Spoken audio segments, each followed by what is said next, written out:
So we had a fun day today, and we hung out with one of our friends, Bob. We haven't hung out with Bob in a very long time. Oh, Yeah, oh wait, are you? Oh, okay, yeah. Yeah. And Bob's a very funny individual when you get to know him. I think I know where you're going with this. Yeah. And we got to a topic about cheating, and that's always just a fun topic to talk about. And he supposedly has this viewpoint where as long as everyone's honest, if he is to be the other guy in this cheating situation, right? So a guy or a girl wants to cheat, and they go to him, and they said, "Oh, I'm in a relationship with another person. Is this okay?" Bob would be like, "Yeah, okay." Yeah. So I mean, I don't remember if we exactly covered this in our like dating culture episode. Yeah. But no, we definitely did not. No. Oh, well, maybe something like this. People that polygamy versus monogamy. Did we talk about that? Polygamy and monogamy? No, huh? I feel like you mentioned it. Oh well, One of our episodes. We'll backtrack, and if we haven't mentioned it, then we'll make an episode about it. Yeah. So, I mean, maybe we won't stay on this too long, but I'm going to say that. No, like fuck. Yeah. No, Bob. we were just like, yeah, no, yeah. Bob has some issues. So I think, and like I said, I don't want to talk too much about it because I want to have an episode dedicated specifically to this. But I guess Bob's line of thinking was that person was going to cheat anyway. Mm-hmm. So I might as well be the cheat, not the cheatee, but the other guy. Like, so yeah, there's someone else is going to be the other guy. Yeah, the cheater is obviously the cheater. The cheatee is the person getting cheated on. Yeah, and the other guy is the person involved. Yeah, so he was saying that someone else is going to be the other guy, so it might as well be me. Yeah, obviously that's fucking stupid. Maybe we just need some different opinions on the show or something. Yeah. But I mean, and the crazy thing is, we have a lot of male friends that think this way, right? Unfortunately. No, I mean, like, why is this so widely accepted? And I mean, I don't know. Maybe in the female world that it's. Yeah. As you said again, we will probably cross over this in another episode. But there's also like this weird commonality with how men are, and I'm singling men out for some reason, but it's just like with this line of thinking is also just there's this typical way that men think, I guess, that women just take I mean, I just think it's like trying not to be a shitty person. Yeah, no, yeah. At the end of the day, like thoughts are thoughts, but if you're a shitty person, I was even like, well, what about the kids in the scenario, right? Like, what if she's married and she has kids, and he's just like, fuck the kids. I was like, no. And then even then I said, fuck it. Okay, you think this way. Do you even think it's worth it though to go through all that? Like, what if the person on the other end finds out and then starts wrecking shit? Oh yeah. And he's just like, well, I was like, does it really matter? Yeah. Is your dick really onto something here? Is it really worth it? Yeah. I couldn't get a clear answer out of him. I don't think he'd do it though, honestly. Yeah. He was talking his hot shit, but Bob's a fantastic guy. No, I definitely think he'd do it. But oh really? Yeah, no, for sure. I mean, yeah, we have a lot of not upstanding friends, and maybe I guess to societal standards we should not be friends with those people. But yeah, I mean they're good deep down in other ways, right? Yeah, we just have to kind of like guide them away from the bad, and the shitty, and the ugly. Yeah.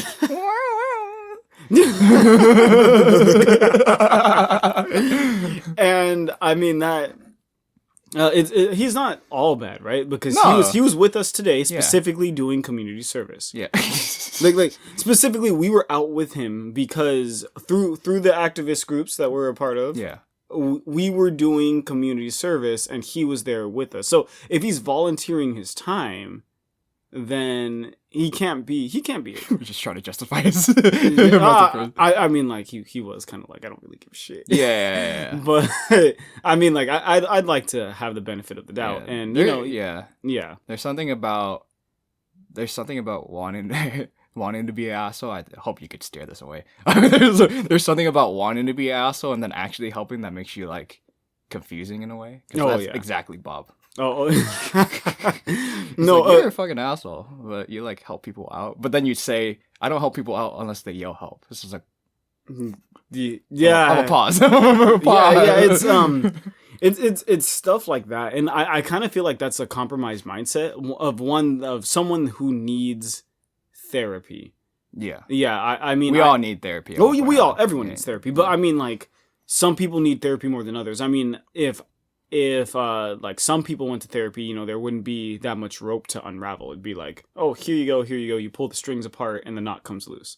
But like some people, it's like looking at the back of your fucking TV and there's a bunch of cords and you're trying to untangle all of these cords, you know, just so you can have one cord plugged into the wall socket. And you realize one's not even plugged in. Yeah, exactly. Yeah, you know, it's just a pain in the ass. And I kind of feel like this type of mindset stems from that because it comes from someone that has like a warped view on love and relationships, because it's like in what way, shape, or form would you be able to justify cheating? Because there's no circumstance where I can justify cheating. Mm-hmm. Yeah, so under which way, shape, and form, like in this scenario, is he able to justify it? And I know that he had his reasons, and some of his reasons actually were kind of okay. I don't want to say they were good. Mm-hmm. Some of his reasons had weight, like they made sense, not emotional sense, but they just made sense. Like it was if she's going to be cheating anyway, right? Yeah. And then it's a sort of self-interest. Yeah, exactly. He said, like, you know, I'm not the one doing the bad deed, like she is. And I mean, I had my argument with like you're allowing it. Yeah. But you know, his argument had weight, but the fact that he puts his stock behind that argument, I feel means that he has a compromised emotional state. Mm-hmm. Yeah. That's why I think he wouldn't do it. Oh, yeah. Given the situation. No, I think the compromised emotional state means he would do it. Yeah, I mean, we all have emotionally compromised friends out there. They do stupid shit, and I mean, like, we still love them, but yeah, I don't know, yeah. The redeemable thing about all of our not upstanding friends is they have a sense of respect for human. I'm going about this really weird. I don't know. Okay, maybe not. Yeah, I mean, I'm hey, are you siding with? No, I'm just saying that, like, we have a lot of great friends. Yeah, we have a lot of great friends. Yeah, of course. And I have to say this because of what I'm about to say. We have a lot of shitty friends too. Nah, okay. Yeah, and I mean, like, you know, I'm not trying to single anyone out because all of our friends are great. Yeah, but like a good chunk of them are shitty. Okay, I'm sorry. I'll rephrase. And do really shitty things. I'll rephrase. For a good 95% of our friends, they're good to us in some shape or form. Yes. Yeah. Just not to the outside world. Yeah, no, I mean, like, even to us. But that's I don't even... Yeah. I mean, look, sometimes I'm an asshole to you. Sometimes you're an asshole to me. No, yeah, but I mean, I kind of feel like that's on a different level. You know, I think there's levels of friendship where... There's levels of friendship and assholeness where you can be this much of an asshole because I know them this well. Mm-hmm. And I don't think that with you and I, we ever cross those boundaries. Mm. Yeah. But I mean, for a lot of other friends, they cross those boundaries a lot. Even if they're, say, best friends, some best friends can still be too asshole-ish. Oh, for example, like, what if your best friend fucked your chick? And it's like, haha. It was a prank, bro. Yeah, it was a prank, bro. Haha, I got you. Prank wars. Like you know, that's obviously crossing the line. Now, of course, I'd be more upset if a stranger did that. Yeah. If a stranger did that, it was like, haha, prank wars. I'd be like, what the fuck? How do you know? No, but like, you know, or say, like, if a friend... Like, if my best friend slapped my drink out of my hand and bought me a new one, like, I'd be like, okay, that was pretty fucking funny. Yeah. But like, if a stranger did that to me, and I'd be like, dude, what's your fucking problem? Mm-hmm. Yeah. I think you and I have a spiel about, like, certain jokes that ride with us, and we take a joke well. We take a lot of jokes well. Mm-hmm. I think I've learned throughout my life that things that I don't take well is anything that just kind of plays with my emotion, prank-wise. Oh, yeah. You know what? I noticed that when it comes to pranks, you are, like, a really emotional guy. Yeah. It's just like, in many instances where they get me either mad or, like, very concerned for the moment, and they're just like, oh, it's just a prank. It's just like, don't fucking play with my emotions. Yeah, of course. Like, that's Yeah, exactly. Like, Yeah. they're just, that's You could smack me in the face. I mean, that's extreme. You could smack me in the face and say, haha, that's a prank, and I would take it. You know what I mean? I technically wouldn't take it. But. No, I'd be pissed if someone slapped me in the face. What the fuck? I mean, I've taken a lot of weird abuse. What kind of prank is that? What are you gonna unslap me? Yeah, no. I don't know. I don't know how to make an analogy then. But no, I get you. Yeah. There's a lot of practical pranks that I'd be okay with, but when it comes to things like that, no, I don't. Yeah. That shit don't. Oh, like say like a friend saying, "Hey, like I broke both of my legs and I'm stuck on the freeway." Yeah. Yeah, No, and I need you to come get me. legit concerned. And it's Like, like, I don't. haha. Yeah, I could joke. I could joke as much as I want, but when I take things seriously, I take them seriously 100%. And then, I hope you do the same for me. Oh yeah, Yeah. of course. Then if it doesn't happen, it's just like, all right, fuck you. Yeah, and Yeah. I also think it's a level of relationship that you need to establish. For the fact being that, like, if you have a serious friend that plays a prank on you like that, I kind of feel like you take it a little more harsh than, say, if a friend that's always playing pranks, like Bob, for instance.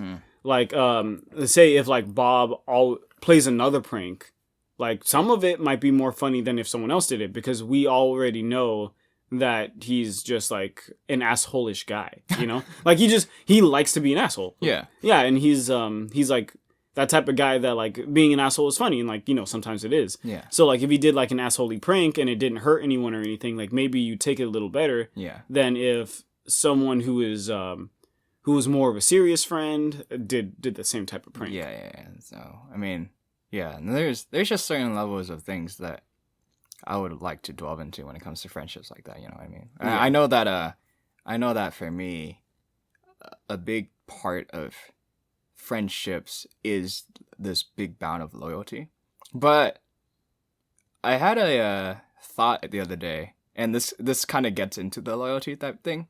It's like you both go to jail as friends, and then there's the snitch thing where you're just like, oh yeah, I can't snitch, you know what I mean? Yeah. But there's like a small portion of me that wants to say, but like, what if you didn't do shit? You know, you go to jail. It's just like, no, fuck you. Yeah. Oh, well, I mean, that's kind of funny. Not even today's topic, but Yeah. I had a friend once, and I may have mentioned this on the podcast before. I don't remember, but I was I played a prank on this friend. So kind of funny that we're talking about this. Yeah. And I told her, I was just like, oh shit. Let's call her like Crystal or whatever. I was like, oh shit, Crystal, I just killed somebody. I need your help. I was just like, I need you to come like to where I'm at. No. I said, oh, Crystal, I just killed someone. I'm freaking out. And she just messaged me back. She was like, where are you? She's like, I'm gonna come and help you out. And it's fucking funny because it's just like so much to unpack here. I mean, like, as a friend, would it be right to help them cover up a murder? But Crystal sounds like a bro. Yeah, exactly. Like I'm extremely glad that she would do that for me. Yeah. I'm extremely glad because, like, now I know that I can get away with murder as long as Crystal's on my side. But it also concerns me somewhat. Yeah, Crystal, where you at? Let's rob a bank. Yeah. No, but it like, as a friend, would it be better to steer them towards the right path? Yeah, exactly. Or would it be better to kind of just like, like just kind of like help because them out? there's a certain thing about taking the heat, and it's just like, I don't think you deserve like unwanted heat coming your way, especially when it comes to the extreme that I talked about, like you going to jail for something that you didn't do. Oh yeah. So to you as I guess as a friend, would you say it's more feasible to tell the authorities, or would you say as a friend you should help them cover it up? You see, yeah, that's such a big gray line, you know what I mean? It's like a lot of me would want to support my friend all the way through, you know what I mean? Okay. But there's maybe there's this big hard line, like if my friend killed someone, I don't think I'd be down, honestly, to, yeah, that would stop me in my tracks. It's just like, you just fucking killed someone? Fuck. Why are you telling me? Man, homie, you gotta be careful. You gotta be careful. Damn, that sounded nice in the headphones. But like, I don't know. Oh, I know a definite hard line with me would be anything sexual harassment wise. If you pull shit like that, I mean, like I kind in of front feel of like me, no, I'm not covering that shit up. regardless, I think it's funny because I kind of feel like the world is just leaning that way. Yeah, just it's great. It's fantastic. I went on a trip with some friends to over to Canada, and me, like guys being guys. One of the guys in the car started catcalling girls on the side of the road. And then me and the other person that was with us was just like, dude, what the fuck? You don't do that. You don't catcall. We don't do it here. Yeah, no, we don't do that. Like, we don't do that. And it's funny because it's like, I guess as bros, we're expected to kind of be like, always back up our friends no matter what. But I didn't even notice that because that was a while ago. Yeah. That was like 4 or 5 years ago or something. Mm-hmm. But like as bros, we just told them, we're just like, hey, like that's just not what we do. Mm-hmm. And that was kind of funny. That's just something I just never really realized, that I have friends that would be willing to cover up murder for me, but I'm not willing to deal with cat calls. Yeah. I mean, damn, maybe I'm a prude. It's I'm thinking right now that there's also a certain practicality to having a friendship at the same time, because there should be a friendship should help you better. Yeah, there should be a level of growth between two people. Mm-hmm. And if that isn't there, then it just shouldn't exist in a practical sense. No, you know what? I agree with you because and I don't advise people do this because this is just part of my personal journey in life. But I had a different set of friends, like a different friend group growing up. And I think in my early 20s, I kind of not like actively, but somewhat purposely distanced myself from that other friend group and started spending more time with a friend group that I know would keep me more motivated. And that's not necessarily because I feel like it's really easy to fall into these pit traps where like you're like, oh, I want to hang out with my friends that make more money so I can make more money too. It's not necessarily that. I wanted to hang out with friends that had better vibes, that were more successful in their education, more successful in their job field, and more driven in life. Because being around those people, they always picked me up. Whenever I felt like I didn't have as much going for me, I looked at them and I looked at their journey and I was just like, if they can do that, I can do this. But, it's also the positivity because, like, in those other friend groups, all we would do is, like, play video games and all that stuff. And if you want to play video games, that's cool. But, it was just more of a positive vibe, more of a, like, hey, instead of just saying, like, nah, I don't want to do that. They're like, hey, I want to go hiking. I want to start a podcast. I'm just throwing random shit out there. Yeah. Yeah. And then to have someone be either on board with that or someone willing to put up with my bullshit conversations that I always throw out. I felt like friends like that are more serious and more worthwhile. Yeah. Yeah. Just like you said, bettering a friendship. I would, in theory and practice, that's just an ideal. Mm-hmm. And the way you obviously advise people not to go with the way you did, but it's a funny thing because I have not had a single, or actually I could think of one, but I've had not a single fallouts with my friends where I was the one to do it. Oh, okay. Well, yeah. I mean, I didn't fall out with these people because I still hang out with them. Of course. But the thing is, I just chose to spend more time with a different set of friends. Okay. Because like there was no bad blood anywhere. But let's say if I were spending 5 days a group with this set of friends, I would spend 4 days a group with a new set, and then 3 days a week. I said a group. So 4 days a week with the new set, and then 3 days a week with the old set. So I'm just spending more time with people that can help me progress in like the areas that I want to, and not in like a business savvy way where I'm trying to like use them as connections, but more in a way that they keep me in a good mental state and they help me stay motivated when I'm trying to do things. I think with that logic though, it at least with my experience in life, because I've never had that oversight with how I am with my friends, because I think, and this is what I actually believe, it's every person has some sort of impact with you as long as you take the time to put effort into the relationship. No, and I definitely agree. So toxic or not, you know what I mean? Yeah. No, I agree, and I'll take it a step further. I believe that everything that you do adds insight, like even just watching a TV show or playing a video game, it gives you a different perspective on how to think about things. And something like 30 years down the line, you might remember that one TV show that you watched that one day that you thought was wasting time, but it gave you a perspective that helps you in this moment. So I don't think any moment is a waste of time. Well, maybe you proved something wrong there for me, because remember you showed me that one show on Adult Swim. Oh, yeah. It was like the point of that show was actually to waste your time. Oh, yeah, that's true.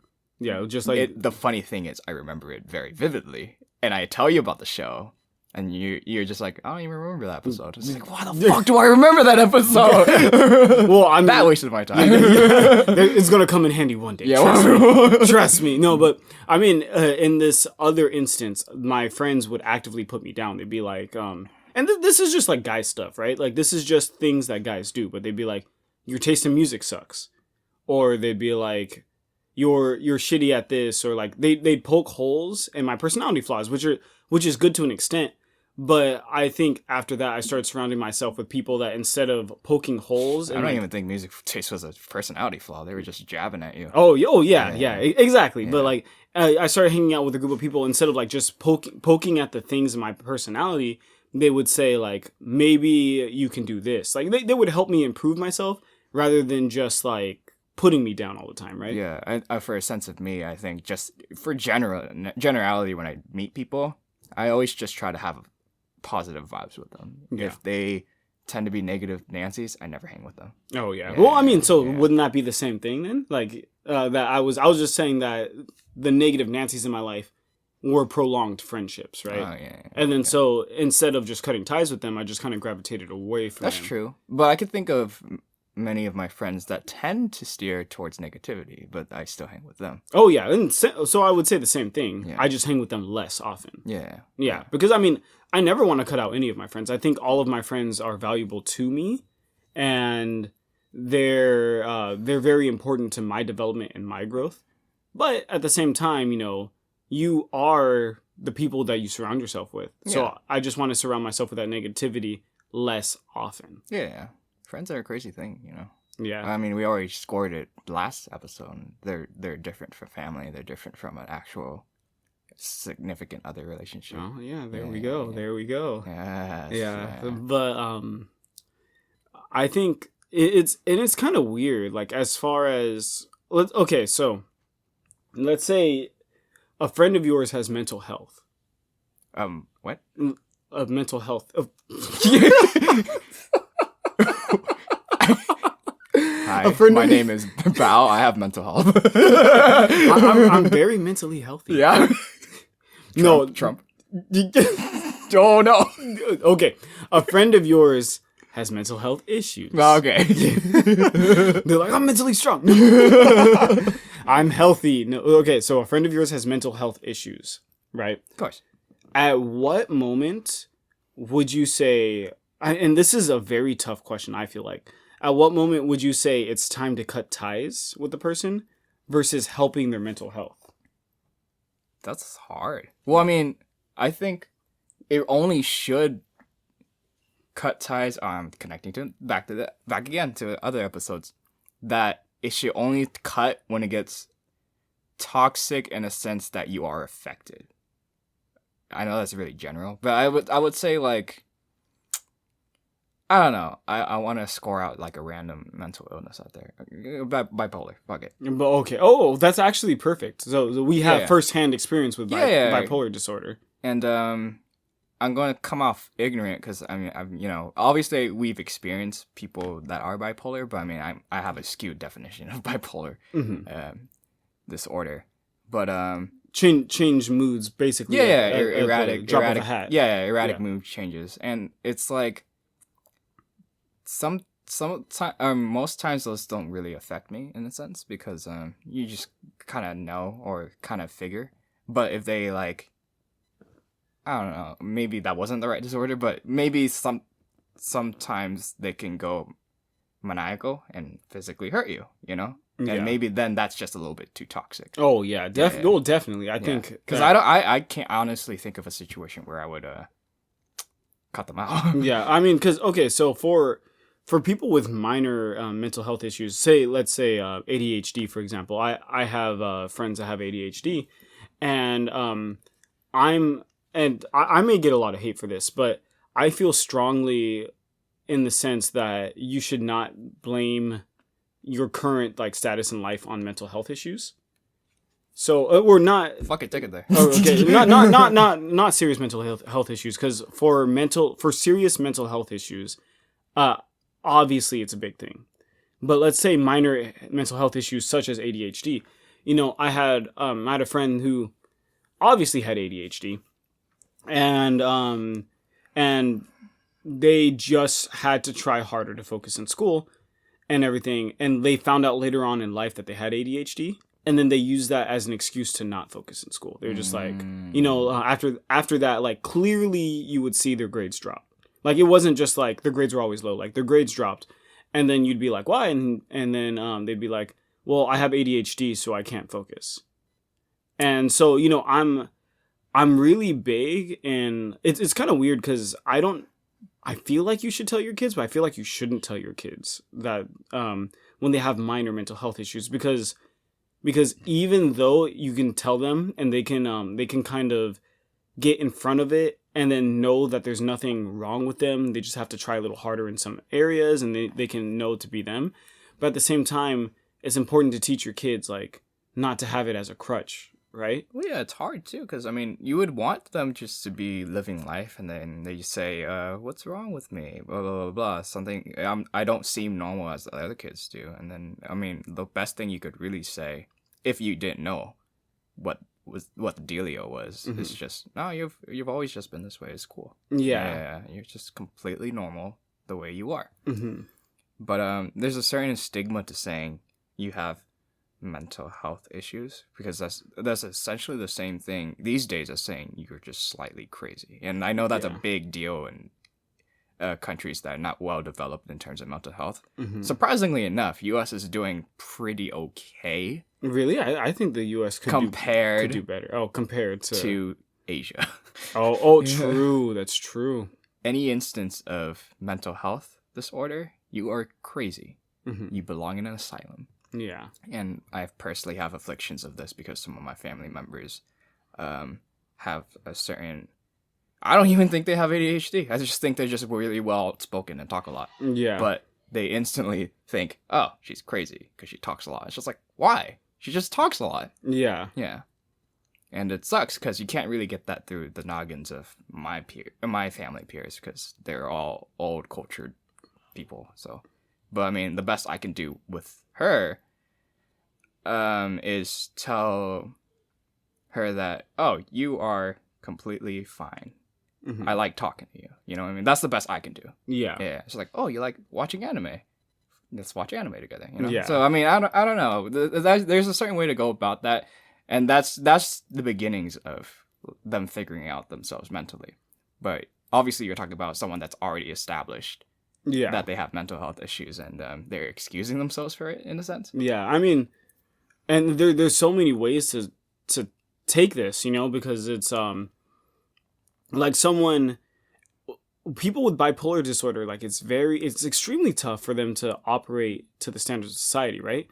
But I know people that use it as an excuse. They ruin every relationship that they're in, and they push away friends and stuff, and they say like, sorry, it's for my bipolar disorder. And it's just like, I know you're bipolar and I understand you have mood swings, but at some point you have to understand that you're having these mood swings, and you have to be able to communicate that. And you can't use it as an excuse and just flip off on people and then like expect them to still be there like when you reach out to them next month. Yeah. After you called them a cunt or a whore and like fuck your mom or dad or I don't know. You're a bitch. Yeah. No, that's insane stuff. And we get a lot of people that have the notion to also let people know that Mm-hmm. they have mental issues, and it's great that you're telling. I think I'm kind of subjecting this to people on social media Mm-hmm. that kind of do something similar to this, where they also have the excuse of like, oh yeah, no, I've just been having these issues lately, blah blah blah blah blah. Maybe that's another issue in itself to garner attention. Yeah. But at the same time, it's just like it's great that you're letting us know. Mm-hmm. There's better outlets out there. Oh yeah, There's yeah. better Rather outlets. than posting it and for I definitely that's a get you. sense of garnering attention for sure. But Yeah, because I mean, I feel like you should. It does a disservice to other people with mental health issues. Yeah. You should. For one, it's like you can't. What we're talking about right now, you can't even. It's hard to say to them because, in a sense, us saying it to them means we are dissociating them away from what they actually have. So they'll just say, "Oh, you're just calling me out. I actually do have mental health issues." Yeah, and that's it's tough too because like I feel like the difference between garnering attention and an actual cry for help is when people that actually are suffering from these afflictions, they're reaching out with purpose. You know, they're telling people in their lives so they could either make a positive change in themselves or a positive change in their relationships. Mm-hmm. You know, and I feel like some of the people that just post on social media are just doing it for a reaction, for people to comment on their post, for people to like or whatever their post. And it's sad because it really does give people a different view of mental health issues and like people that do post, because there are people out there that will post on social media that I have this and they really mean it and they're looking for some help. They're looking for like friends to reach out to them because they don't know what to do. But then there are other people that are doing it for attention, and those people are taking away the weight of the other people coming out on social media and letting all of their friends and family know. Yeah. I mean, I've had the experience that sometimes it's as simple as people saying that they're not okay on social media. I don't give a shit. I take all those seriously, no matter what. Yeah. So I saw one instance I did that. I messaged the person. I said, "Hey, you all right?" The person said, "Yeah, I'm good. Thanks for letting me know."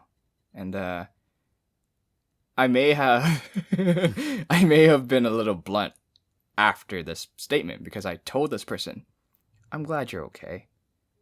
I hope you know that out there's a circle of people that really mean well. Mm-hmm. I'm sure if you told them, they do the best of interest for you." Yeah, there's better outlets out there. That's basically what I told the person. Yeah. In the most really bluntly, albeit. And I got not even a read from that message. No, wow. Yeah, no read. Yeah, that's tough because I mean you did mean well, but it's really easy for people to take that the wrong way. Yeah. So and you know, even with an ex of mine, this is I don't even know why I didn't think of this sooner. Okay, so I really want to know where your thoughts are on this. An ex of mine, she had ADHD or ADD, one of the two. I think let's just say ADHD, mm-hmm. And she was diagnosed at a very early age, and her parents hopped her up on medicine. Oh man, that's already another issue. Yeah, so much to the fact that when she wasn't on medicine, she wasn't the same person. Yeah. So the girl that I knew and the girl that I dated for years was a different person than who she actually was because I've never seen her off medicine. Yeah. And eventually, you know, I told her that, and maybe this was a bad call for me, but I told her that maybe she should wean off the medicine because it's not great for her. And however she is as a person, I'll accept her for who she is. You know, however she acts, she can get it under control without the use of medicine. Mm. And, you know, like, yeah, her ADHD may be off-putting to some people, but at least she'll have kind of like the reins on it rather than using medicine as a crutch. And, you know, she can still preface it by telling people, hey, I may act like this sometimes. I don't mean to be super hyperactive or anything. You know, I'll try to tone it down, something, because that's just a quirk of her personality. To me, ADHD doesn't mean that someone is annoying or like they have trouble paying attention and like it pisses me off or whatever. It's just like there were some hyper kids, there were some non-hyper kids, and it's just another quirk of their personality. Yeah. And so I was just like, be you. Don't let the world tell you that you need the medicine, right? And you know, she went off the medicine and it worked really well, and we had like some more strong years. She ended up going back on the medicine, and we ended up breaking up for different reasons. But it was tough because like I just didn't agree with the fact that she was on the medicine. I didn't like that she was using her ADHD as a crutch because because she would always say whenever she did something wrong, that like, I'm sorry, it's my ADHD. And I was just like, no, I think it's important that you own up to your actions and not blame your ADHD, because even though you have it, you still have some control over the actions that you put forth into the world, It's an odd thing to think about. We've gotten better. I'll say that for the U.S. mental health system. We've gotten better. Yeah. I think ADHD and ADD is the last thing on the list, because I still hear arguments these days that people are just convinced that that's not even a thing. That people are just... I mean, some people can think of it in a positive note.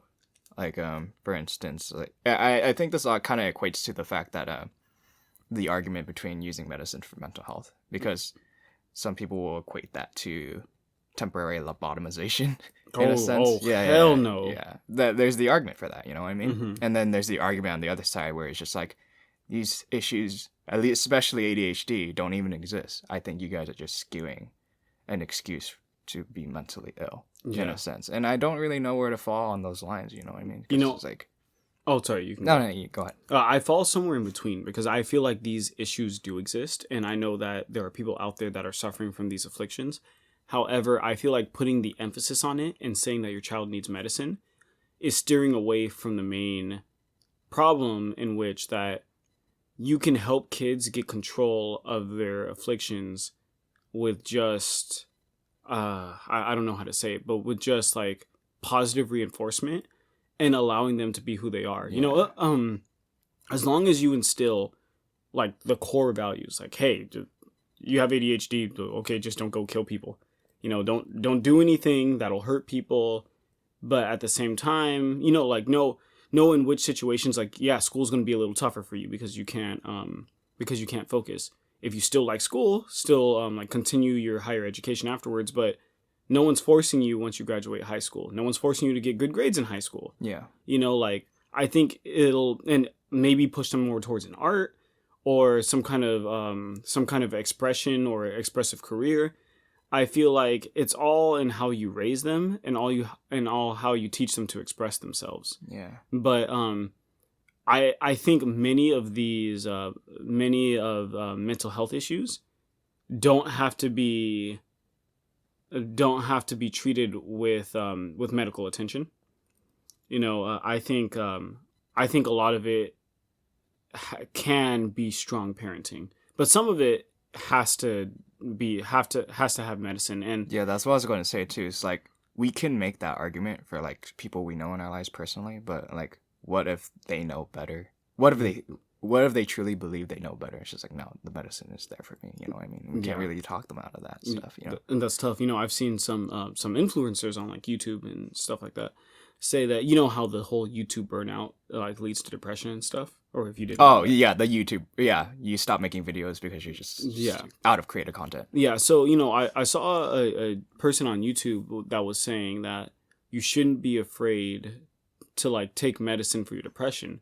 And I kind of like, I have a weird view on that, because I agree. I feel like if you need medicine for these mental health issues, even if it's one that you can get control without medicine, I feel like go ahead and take the medicine, because it's better to be happy and work on yourself. Like, you shouldn't be, your mental health doesn't have to be this huge mountain that you have to conquer. Your mental health can just be like, and it doesn't have to be a burden that you have to live with. Like, it could just be something that is a special part of you, and you either get control of it with medicine or with meditative practices or some stuff like that. So like, I agree with her in that sense, especially her message was so positive. However, I feel like, and maybe this is just coming from me with a lack of depression, but I feel like if you really are feeling depression, maybe a change in thought process, a change in lifestyle, a change in routine, a change in activity, changing everything up. And that even then it's not a cure-all. Even then some people need medicine. But I feel like changing everything up is a better solution than going straight towards the medicine. Because say if someone has depression and I don't want them to push it off too long, because that could lead to suicide, unfortunately. But if someone has depression and they're in the YouTube creative space, try something different instead of like, because they'll take medicine and then go back to YouTube, right? Instead of that, like, obviously YouTube can be or being forced to create for a living wage or a paycheck can be oppressive. Yeah. So why don't you try something different? Why don't you try different outlets of expression and to earn a living? And then in that, why don't you change up your routine completely? Yeah. And then if all of that stuff, spend more time with friends and family and pursue dreams and aspirations and do things that make you happy. And if all that stuff doesn't work, then you can, and all of you go to therapy as well. Yeah. But, if all of that stuff doesn't work, then, try the medicine out. But I don't think that should be people's first step. I don't think it should be like, I think I have depression, let me go towards the medicine. Yeah. Is there like a, I mean, just based on this episode alone, you could just tell that I don't really know much about this type of things. Mm-hmm. But I know that I have talked to someone with depression once, and she told me that she regularly takes medicine. Yeah. And in a sense that she told me it's just nothing more than just a biological illness in a sense. Yeah. And it's just like, I never really thought about it that way. And if you really think about it that way, it is like a really big plausible thing to take medicine for depression. But in a sense that you said that the YouTube burnout? Yeah, and trying to find more creative outlets. Isn't being depressed having a lack of such drives as that in a sense? Oh, you know what? That's a good point. Yeah. So I guess I'd like to start with saying that when addressing your depression, if you've always felt that you've had depression, that would be an instance where medicine would be. Yeah. And then my next question of that is, what do antidepressants actually do? You know what I mean? Okay. Yeah. So I feel like, just to start with the first, if you've always felt like you've had depression, medicine probably would be a great step because that would be biological and that would be something that you've always had. But if you were a genuinely happy person before, say, starting a YouTube account, and then you developed depression from burnout from YouTube, I feel like that is still depression. But that's something that was created by the onset of burnout, right? So that might be something that's curable with a change of routine and a change of life goals or drive or something like that, because it wasn't there in the first place. It was created. Mm. So if it was created, I feel like that you might be able to. Sorry, I'm trying to gain my train of thought again. If it was created, I feel like you might be able to help it by changing your life situation and changing the things around you affecting that depression. But, with the friend of yours that said it was biological, I'm assuming that she always had this depression. Oh, yeah. Yeah, so, of course I would prompt her to take the medicine because that's just sad. Yeah. Yeah, and... she's such a happy person, too. Yeah. Like, on the exterior. So you could never really see it. It was nice that she opened up to me. Yeah. And as far as antidepressants, it sucks because the fact checker literally just left the room. Yeah. I know so little. Come back, Chris. Chris just left the room. However, off of what I know, I believe it changes your brain chemistry to raise serotonin levels. We can, if Chris gets back before the end of the episode, we'll have her check it out. Yeah, but I think that's what it does is it raises your so the thing about that is it's just like what can that amount to when it comes to like or you're also telling me maybe I think I just learned this right now. You're telling me that with people that just kind of burn out of YouTube, they develop depression in a sense. I thought it was just something you always had. Okay, well, I mean, here's how I look at it. There's an astonishing amount of people on YouTube that are coming out with depression, right? Yeah. And a lot of their reason is it was onset by the pressures of being a creator and coming up with new content ideas, because basically their paycheck, it's like a sales position, right? Their paycheck relies on the fact that they always have to come out with a new idea every week in order to get paid and to live. Mm-hmm. And it's not just sales where they have to find a new client to sell to. they have to come up with new, original, creative ideas that people will like, and that's draining, I think it's not just YouTube, it's for a lot of people in the creative space, because like writer's block and stuff like that. Like as a writer, like creating something is draining. When I write a script, or when I write a story in a book or something like that, like it's draining because I'm giving birth to these characters. I'm giving birth to the story. It's another thing of not being. Yeah. Oh my goodness! Sorry, I burped. It's another thing that just small tangent. It's by having these burnouts and writer's block. You know what I mean? It's like sometimes you put out stuff that just isn't genuine enough, and I like to know that I rarely get writer's blocks because I cater my time. As a musician, right? Yeah, I cater my time specifically to choose.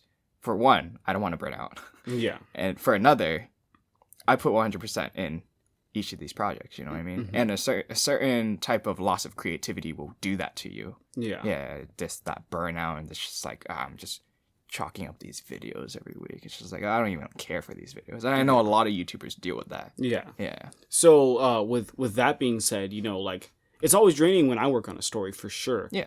And luckily I haven't reached that point yet, because I just have like an amalgamation of like how many fucking stories that I want to put out. Yeah. Like my mind is not keeping up with the amount of work that I'm doing. Because my mind is just like, oh, you could do this story, this story, this story, this idea. And then like I'm writing like one of those. And I'm writing another one of those. Yeah, I wish I had your creative outlet, honestly. But like if you're doing that every single week, because I don't put the time to do it every week. Like I think every couple of months I do a new story, right? Yeah. And you're doing it every week, and if your paycheck relies on it, I also have other means of paycheck. Like I have a full-time career, and then we have the podcast, and like I have and then there's stock, and then there's other stuff that I do on top of writing. Yeah. And I have multiple sources of income, so I'm not relying on that. But when people rely on that, they develop a depression because of the burnout. They're just like, I don't want to be in this creative space, and like I have to keep up with the demands of the internet. And not only that, but like they don't want to be out of the limelight because they've had something that was like super high up. It was up here, kind of like how a lot of music artists develop depression after they've hit the top, and like they go back down. Or child actors. Yeah, exactly. Yeah, child actors. They've had a taste of the limelight or in the good life, and they want to continue to stay, but they were there because of their passion initially, but now they're not passionate about what they're doing anymore. It's just a job. And so they develop this type of depression, and I feel like in that instance, that may not be a depression that needs medication. That's more of a depression that may benefit from a change of scenery and a change of direction in life, just in general. It'll suck because you're doing something with, sorry, I totally forgot. It sucks because you're doing something with that's away from the limelight that you want to be in. Oh yeah. You were initially really passionate about this, but now you're not. And it's hard to find another passion because the thing that got you there in the first place is the thing that you liked, and you were receiving accolades for it. But now you're away from those accolades, and you don't like the thing that you originally liked to do, and it's tough. But I feel like it's being in the right headspace and talking to the right people. Damn, I was just gonna say that. It really is just about headspace, and I thought about how, as I talk about being a musician myself. I just find it hilarious that 90% of musicians do drugs. Oh, yeah. That's not even a bullshit thing. That's basically fact. 90% of musicians do drugs, and it's not as a sense to just get away from things. It's almost like putting themselves in another creative outlet. Just doing some THC right quick. Getting this different vibe and having certain ways to look at the world. But there's just something about those that again have this weird kind of burnout, and maybe in a sense doing medication might help. And then there's another argument that I always see all the time: why don't you try weed? Yeah. Well, I mean, I personally feel like weed is better than medication because course. it's natural. You just have to be careful. Yeah. And I think we'll say right now, weed can be addictive. Yeah, it can. I don't care what people say. I don't care. It's not physically addictive, but it's psychologically addictive. Yeah. You know, just like those friends that I have a friend that never smoked weed before, right? Weed's fine. Weed's 100% fine, people. But the thing is, he would after like he smoked for the first time. Now before we hang out, he always has to smoke because he's just like, it's just more fun hanging out with you when I'm high. And I mean, that's cool, but the thing is, that's an addictive mindset, right? Like, he doesn't have to smoke before we hang out. Yeah. You know, like, our plans are offset because he's smoking, because he's just like, wait, you know, I know we're supposed to be there at 3, but let me smoke. And we ended up getting there like at 5:30. And, or he's just like, I don't want to see this movie, like, even though he already bought the tickets because I'm not high. And that's addictive. Like, that's addiction at its finest right there, because his entire mindset changed to a dependency on the weed. Mm-hmm. Yeah, and in that in itself is a mental health issue, right? Yeah, no, I was gonna say too. Like, there's these parallels that we're working around here with. It's just like, weave off the drugs and you'll be find yourself in a different headspace. You'll be fine. And then there's certain aspects where it's just like, has our entire world been driven by the fact that someone just did drugs one day and just you know what I mean? But I mean, even with drugs outside of weed, I even think the idea of other than shrooms, because I kind of feel like shrooms is also something that's mind expanding. Yeah. And maybe acid too. But I feel like the idea behind it is not liking necessarily where you are in life. Yeah, so maybe a bad headspace leads, you know, so kind of like the creative burnout with a lot of musicians going into drugs. Maybe a bad headspace is what gets people to do drugs, because they just want to forcibly be in a different headspace. But just like the medicine, I feel like you need to address that. Like, you need to talk to a therapist, you need to talk to friends and family, change what you're doing in life, maybe leave the creative scene for a bit, you know. And I feel like that's better than a temporary crutch of just relying on medicine, unless you've always had the depression. And a good example of this is, spoiler alert for anyone who hasn't seen BoJack Horseman, but there's a depressed character in BoJack Horseman, and she can't figure out her issue. Oh, wow.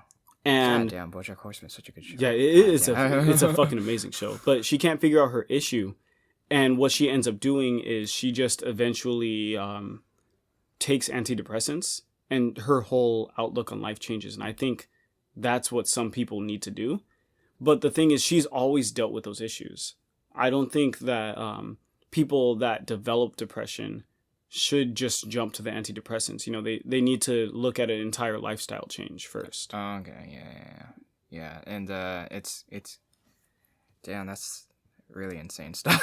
I know that when it comes to, again, musicians, and they tend to hop on that some crazy ass shit. You know, you said shrooms is mind expanding, right? No, yeah, I personally think so. You personally think so? How's it mind expanding?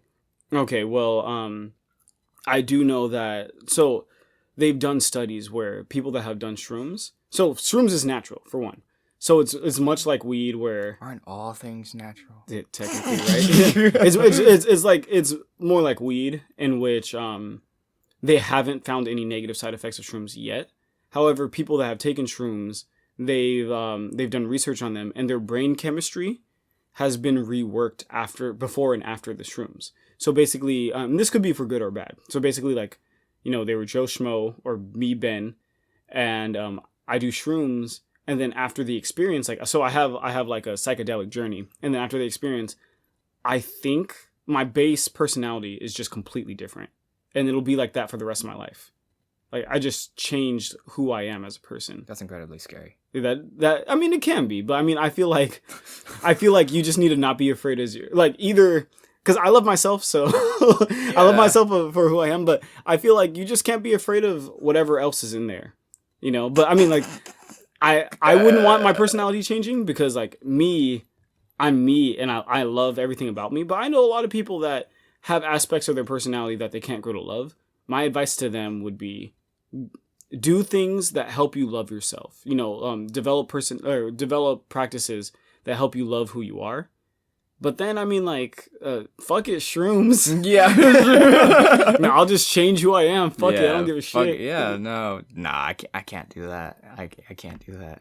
I like the way I am. Yeah. And I like to think I'm a mentally healthy person, too. I feel like taking shrooms would fuck me up. You think so? Yeah. Do you think you'd be like an asshole afterwards? You'd be like, fuck. I sometimes think I'm an asshole now, but I mean, I would definitely be worse off. Yeah, I know people that have taken shrooms and like they've come out for the better. And I've known someone in particular that he was a very timid person and like kind of shy, but like kind of in the cute way. No homo, but kind of in the cute way. It was just like I wanted him to have more confidence for himself. Yeah. He took shrooms, and then he became the biggest asshole afterwards, and he still is. Yeah. Yeah, and Wow.